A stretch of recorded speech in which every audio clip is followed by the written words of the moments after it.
It had been years since my parents split. I still remember that night, the shouting from downstairs, the cold silence that followed. Mom had caught Dad cheating. The divorce came fast, and Mom moved out shortly after, leaving me in a house that felt emptier by the day. Dad didn't stick around long either. His work kept him traveling, but even when he was home, he was hardly present. That left me with Emily, my stepmom, who, by all accounts, should have left my dad years ago. But she didn't. Emily was different. At 63, she had an elegance about her that women half her age couldn't match. Beautiful in a way that wasn't loud or obvious, she carried herself with this quiet confidence that pulled people in, even me. I didn't know when my feelings for her had started to change. Maybe it was during those long summer evenings we spent together after Dad left for another work trip. We were in the same house, living parallel lives, but slowly those lines started to blur. She'd make dinner, and I'd join her in the kitchen. She'd sit out on the porch, and I'd follow, talking about everything and nothing as the sun dipped below the horizon.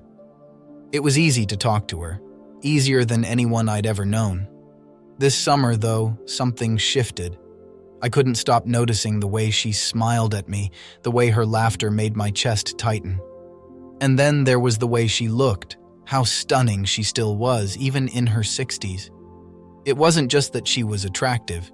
She was magnetic, and the more time I spent around her, the more I found myself thinking about her in ways I knew I shouldn't.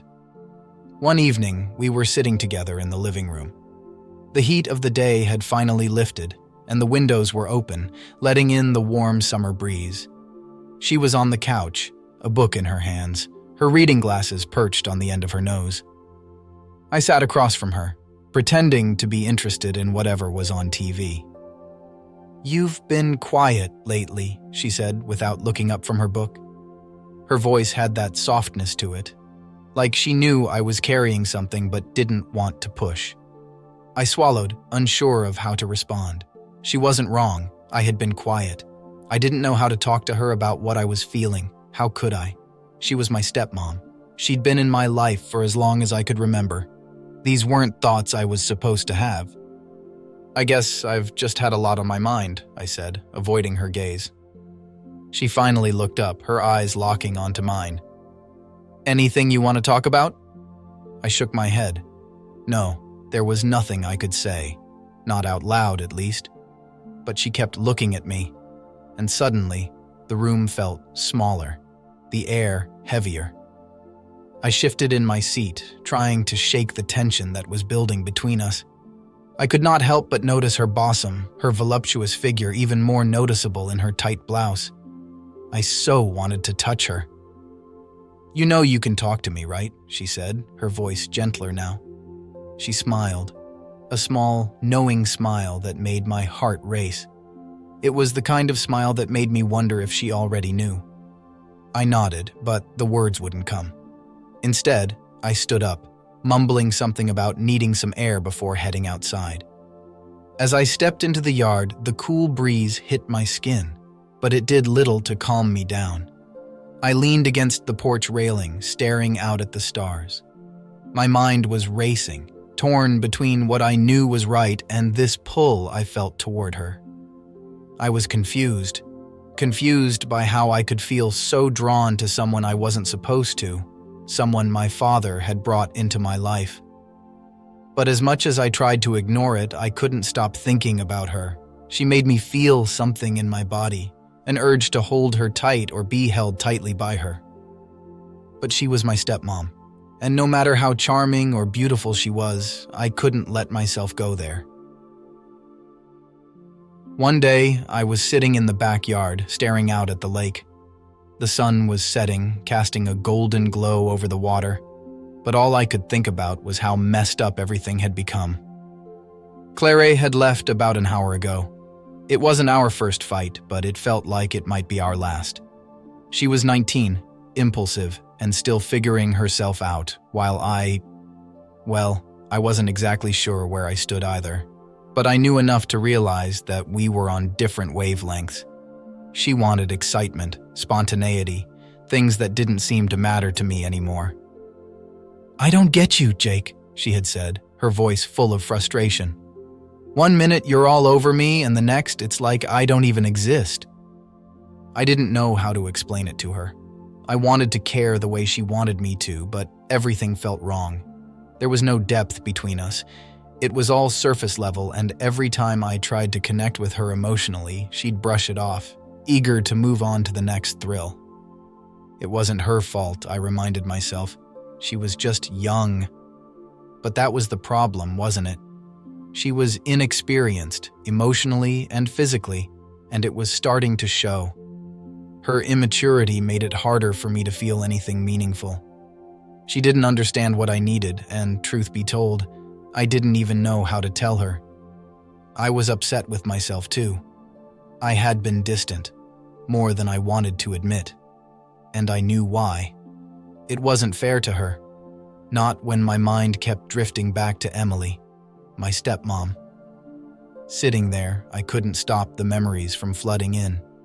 The way Emily made me feel, how she seemed to understand things without me having to say a word. There was something about her calmness, her maturity, her ability to be present without needing constant attention or validation. She had a way of making everything feel grounded, and that was what I craved. Claire didn't give me that. She was all energy and unpredictability, a whirlwind that never stopped. I had thought her wildness would be exciting, but now I just felt exhausted and guilty. Guilty because every time we fought, I realized more and more that it wasn't Claire I wanted to be with. It was Emily. Claire and I would end up in a fight after getting physically close. She would want that constant pleasure without giving the same to me. It won't be wrong to say that she was selfish in bed, and I wasn't very pleased with that.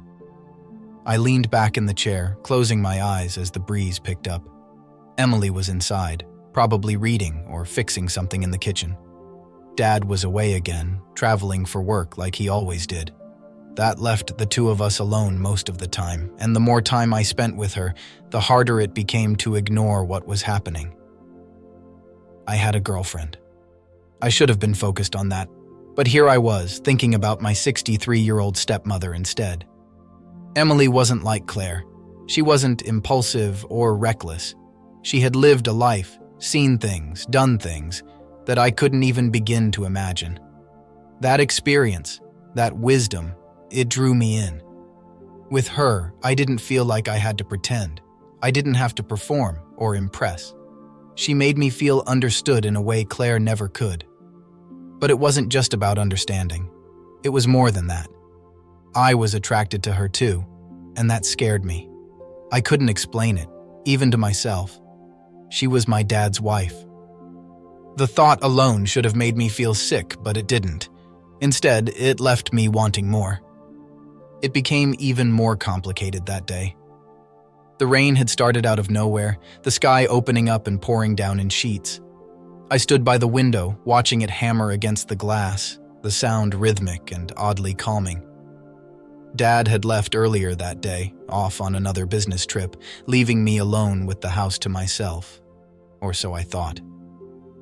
The front door swung open, and I heard the rush of footsteps before I saw her. Emily stepped into the hallway, soaked to the bone, her hair plastered to her face, droplets of water sliding down her neck. She cursed under her breath, shaking off her raincoat, and I watched from the corner of the living room, my breath catching in my throat. I hadn't even realized she'd gone out, but now she was back, drenched from head to toe, her clothes clinging to her in ways I couldn't ignore. She was all tight, and I could see that through her blouse. "Caught in the storm," she said, offering me a sheepish smile as she pushed the wet strands of hair out of her face. "Wasn't expecting it to rain this hard." I nodded, unable to find my voice for a moment. My eyes followed her as she kicked off her shoes and walked into the kitchen, her wet clothes sticking to her skin. I tried not to stare, but it was impossible not to. The way her shirt clung to her body, the curves of her figure outlined against the damp fabric, it was too much. "You must be starving," she called out, breaking my train of thought. "How about I make us something to eat? I'll throw these clothes in the dryer first." I muttered something like, "Yeah, sure," though I wasn't entirely sure what I had agreed to. My heart was racing and I felt heat creeping up my neck. She disappeared upstairs to change, and I let out a breath I didn't realize I'd been holding. I sat down at the dining table, trying to shake the image of her out of my mind, but it lingered. It wasn't the first time I had noticed her like that, but tonight, something felt different. Maybe it was the rain, or the fact that we were alone, but the tension I'd been feeling for weeks now seemed to settle between us like a fog. A few minutes later, she came back down, dressed in a dry pair of leggings and a loose shirt. It should have made things easier, but it didn't. She still looked incredible, her damp hair now pulled into a loose bun, her skin still glowing from the rain. She moved around the kitchen with ease, pulling ingredients out of the fridge and setting them on the counter. I watched her every move, the way her hips swayed as she moved from the stove to the sink, the soft hum of a song I didn't recognize escaping her lips. It was like she wasn't even trying, yet she had my full attention. "Pasta okay?" she asked, glancing over her shoulder at me. "Yeah, that's fine," I managed to say, my voice a little too tight.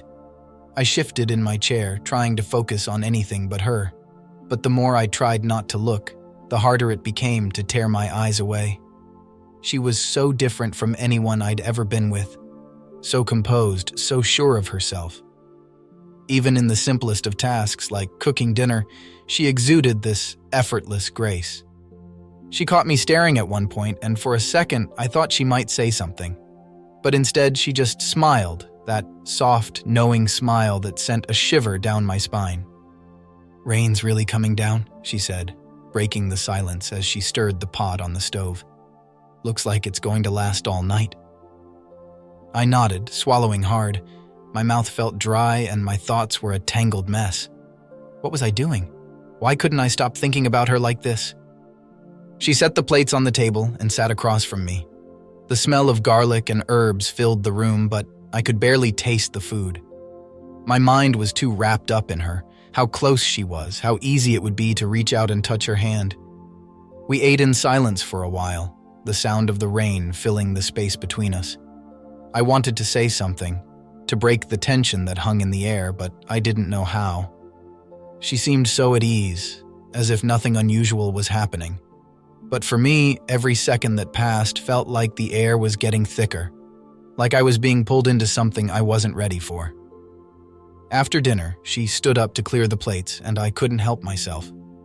My eyes followed her every movement again, the way her shirt lifted slightly as she reached for the dishes, revealing a sliver of skin just above her waistband. "Thanks for keeping me company tonight," she said softly, her voice breaking through my thoughts. She turned to look at me, her eyes lingering a little longer than they should have. "Anytime," I replied, my voice barely a whisper. As she walked past me to put the plates in the sink, her hand brushed against my shoulder, and I felt a jolt, like a spark shooting through me. She didn't say anything, didn't even pause, but I knew she felt it too. The rain continued to fall outside, but inside, everything had changed. As I sat there, the rain still hammering down outside, my mind drifted to Claire. I couldn't help it. She was my girlfriend. At least I was supposed to think of her that way. But as I sat in the same room with Emily, something gnawed at me. There was never a spark with Claire, not like this.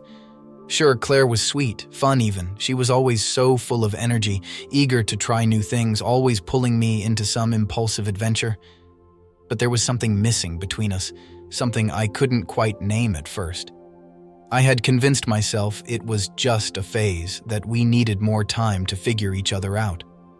But sitting here, feeling this overwhelming pull toward Emily, I realized it wasn't about time. It was about connection, or the lack of it. I wanted to get closer to her. I wanted to feel that energy again.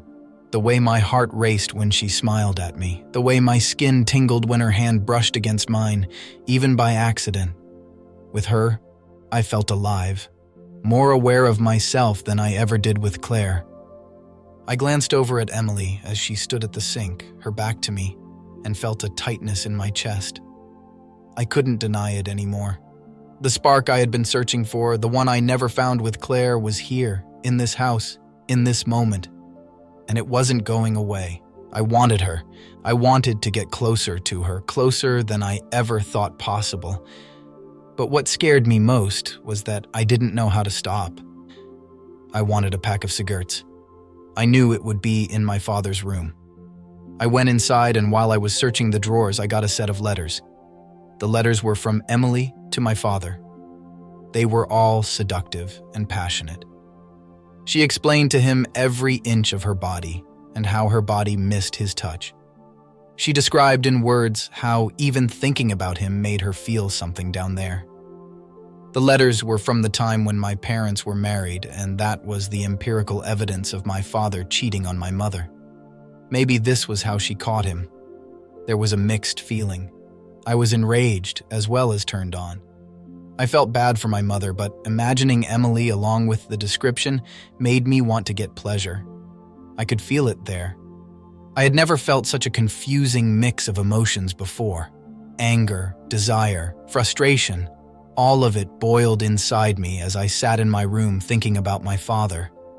He deserved to feel the same betrayal he had caused years ago when he cheated on my mother. I couldn't help but wonder what it would feel like for him to face the same pain. My thoughts drifted to Emily. She was always there, in the back of my mind, her beauty and grace consuming me in ways I couldn't control. I felt an overwhelming need to be closer to her, to feel that same intensity between us that I sensed every time she looked at me. Lost in those thoughts, I didn't even notice when she entered the room. When I finally saw her, she was standing in the doorway, her eyes fixed on me. She had caught me off guard, but something in her expression made me freeze. It wasn't shock or judgment. No, it was something else. Something that made me feel like she understood. Her gaze lingered, and instead of pulling away in embarrassment, I stayed where I was. She stepped forward, and I could feel the tension rise. Her hand reached for mine, and the touch sent a wave of emotion through me. It was like a silent acknowledgement, as if she knew what was going on in my mind without me having to say a word. The connection between us, something unspoken, felt stronger in that moment than ever before. I reached for her, my hands trembling slightly as I touched her arm. She didn't pull away. In fact, she stepped closer. There was no hesitation. It felt natural, like something we had both been avoiding but knew was inevitable. Her soft sigh filled the room as our hands intertwined. It wasn't just physical, it was something deeper, a shared understanding of the complicated emotions that had been building between us for months. We didn't speak, but every movement, every touch seemed to convey something words couldn't express. We were close, closer than we had ever been, and I was overwhelmed by the mixture of desire and anger coursing through me. It wasn't just about revenge anymore. It was about feeling seen, feeling wanted, and knowing that someone understood me on a level that no one else did. Emily's touch was gentle, but it held a weight of experience, a knowing that made me feel both safe and completely out of control at the same time. The boundaries between us blurred, and I realized I had wanted this for a long time, even if I hadn't admitted it to myself. Then the door slammed open. The storm outside was loud, but it couldn't drown out the fury in my father's eyes as he stood in the doorway, the thunder rumbling in the distance as if echoing his rage.